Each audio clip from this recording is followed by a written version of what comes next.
yeah, it's not the only way, the only thing that you need to focus on. Yeah, and again, you bring up some really good, important points there because it's like, because again, I think some people, as I stated, or it's implied with the question, is can get super hyper focused. But if you're not taking into account all these other things, then it almost becomes problematic in a Yeah. way. But we're going to get into that more in a bit because you had some interesting insights. That you shared from and that you shared with me, which was a article, which Yeah. for everybody listening today, there will be the link to the article. It's a great one that Bruno put together to really break down their campaign and plan with what was it, Last Spell. So Yeah. let's shift a little bit because I want to kind of create into when you were making the Last Spell and everything. You're essentially creating a marketing plan with that, and you broke everything down. So just to simply put, how beneficial was your marketing plan in setting goals, and were there any areas that you ended up pivoting to make sure your goals were met? All right, so for the last spell, because that's the most recent one, Mm-hmm. we actually had a publisher. So the marketing plan was something that we worked together. I mean, it's a little weird because when we announced the game, it was supposed to be a self-published game, and then our publisher came up and they had a great deal with us, so we went with them. But yeah, the plan was something that we worked together. Definitely the main goal was to get as many wish lists as possible. We knew that we had to put some focus on it. As for the setting goals, well, actually we had two goals. The first one being the wish list, and the other one being to have some success on social media and the community. And the thing is that surprisingly enough, we had a lot of wish lists. Like on Steam, there was a lot of hype about the game, but on social media, I mean, it was not catastrophic, but it was not good. I mean, we didn't have hundreds and thousands of retweets when we put GIFs and all, and so that was not as successful as we could have thought. And we tried to pivot the marketing plan. We tried to put some more gifts, more screenshot Saturdays. We tried to interact more with the players, and that kind of worked, but not as much as what we were getting on Steam. Like on Steam, we were getting tens of thousands of wish lists, which was great, and social media didn't really follow.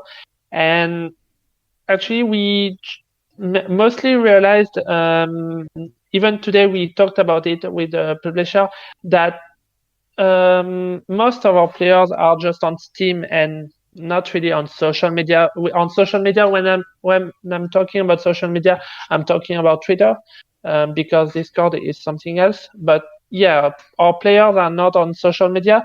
So in the end, we realized that we need to focus on Steam more than Twitter, for example.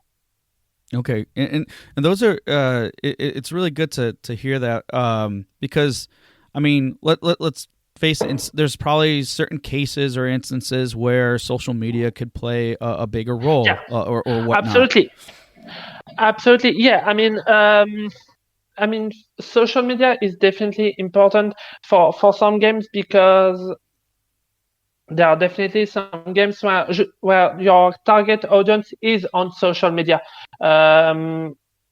Because when you make your marketing plan at first as an indie dev, you need to find your persona, your target audience. And does your target audience go on Twitter? Do they go on Facebook, for example? And for those games, social media is absolutely essential. I mean, if you have a game that when you put a GIF and it's great to look at, if you have great animations, if you can make some actual funny GIFs, for example, it's great. I know that there was this game called The First Tree. I believe it was with the fox, for example, and it did absolutely great on social media. because the art was great, the animations are great, and it worked for us. I mean, we had some great animations, great effects, but our players were mostly interesting about the gameplay, about the deep mechanics, and that's not something that's really easy to show on social media, for example. Yeah, and I love that you provided that example of the first tree. For those who can't recall, I think it's David Will Yeah, self-published, and it's basically an exploratory game with a fox, open yeah, world type thing.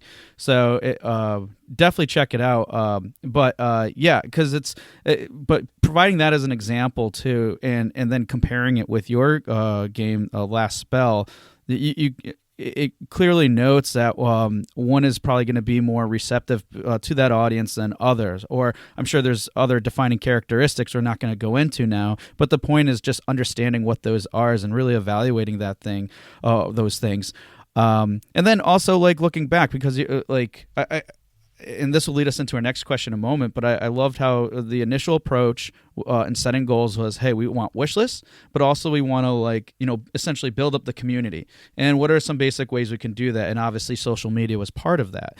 But then through that process, then you decided to pivot in terms of, okay, we're applying more focus on the wish list, and we're probably going to go in a little bit further to discuss like what that was exactly.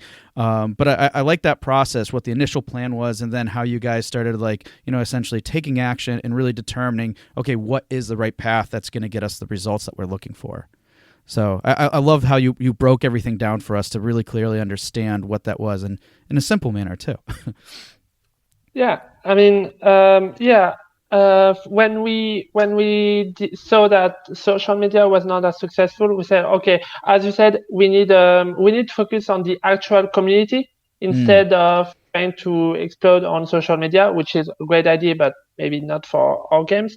So I'll probably go back to it later in the interview, but mostly the best idea that we had during the development was the release of a demo during the Steam Game Festival. Yep. Um, because I think that was one of the biggest moments that we realized that there was something cool about the game, and that we would have success, because players were very excited. I mean, as soon as we put the demo, we got a lot of wish lists. We got many people coming to our Discord server saying how cool the game was, and naturally they started to find out the meta of the game, starting to find out the best weapons, the best strategies, despite the fact that the game really the demo was really a small part of the game. Like, I don't remember, I think there was like 3 or 5 nights in game, which is nice, but it was not the actual game. The actual game is actually longer, and there was no upgrade in that demo, so it was a very limited demo, and Mm. players still had some fun, and they had a lot to talk about actually. And when we put out the demo, we said, okay, we understand what players want. Players want us to show some actual gameplay and to explain to them the actual mechanics of the game. And also we started to focus on the actual community. So on Discord, for example, we created a small Discord mini game, which was very ambitious back then. We created a small kind of RPG on Discord. Players had some abilities to upgrade when they gained the level. They had to fight some monsters. They had to build some buildings for their Discord town. We actually programmed a bot to do that, and it was very fun to make. And we realized that our players, our community, are hardcore players. When they love something, they love it a lot. I mean, they can spend hours to make some spreadsheets and theorize about the game. and that's how we realized that, yeah, the when we talk to the players, they don't really need to see some cool attacks, which is great, but it was not what they wanted to see. What they wanted to see was some actual mechanics of the game. See, I like that a lot, and yes, there's a lot of different things there that I want to like dig into further. But first, I want to back up because this all relates to what you just said. To about I love how you're able to kind of differentiate a little bit from community to social media, because I know a lot of people sometimes like blend the two things together, and in essence, yeah, they can be encompassed as the same. But in terms of how you kind of separated them a little bit, which I think is great, is also looking at the community in a different sense of what is it that they really want. So community, I Yeah, would say, is something is already in a sense established, whereas using social media is as a channel to create awareness, right? So, absolutely. and from the community perspective, though, like I love the thinking and mindset, and again, this goes back to one of your original goals too, but it's just defining it further and just to learn more, to really learn what is it that the players want, and then upon the release of the demo, you started getting that feedback, and you started taking it a next level to create that mini game, which I think is just brilliant, and it just really started to showcase, okay, or surface, I should say, from the community. Hey, these are the areas that we really need to hone in on, and then that probably goes back into play of those goals that you set earlier, which were, let's get those wish lists up. Yeah, I mean, yeah, the wish list definitely was very super important, and it was kind of hard to say. Okay, on the one side we have this small growing community, and on the other side we have this big number of wish lists. And what was hard for us was to say, okay, we have those people waiting for the game, and we want them to become our community, and it's really harder to make than we could have thought, because players can most of the time players could have found our Steam page, and they would say, okay, this game looks cool, I'm gonna wishlist it and maybe look at the forums, and that's all. And what we wanted to them to do was to come to our Discord server and to be part of our community, so they could get excited about the game as the development went on. So we developed the Discord server, as I told you. We also did some blog posts, but it was really, when we did all those actions, it was we developed the community, but we didn't make the wishlist go up. To make the wishlist numbers go up, we had to find new players.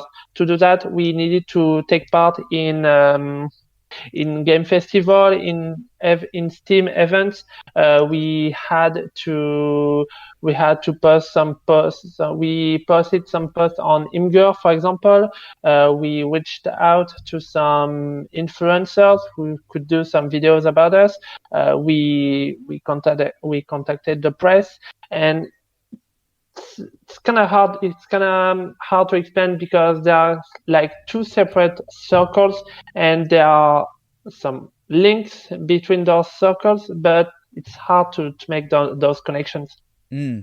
Well, I'll have to say I'm glad you went in that direction, because that's what I was going to ask next. Is basically, so far we've been talking about, like, okay, the goal is focused on wish lists, along with building up the community. And hey, we took these initiatives to build up the community, Discord. We made some Steam updates. We made some blog posts, and I'm sure people were wondering, hey, but where's the traffic coming from? Yeah, I mean, you got traffic from direct from Steam users and such, but there's got to be more than that. So then start like really boiling it down into, okay, you identify this problem.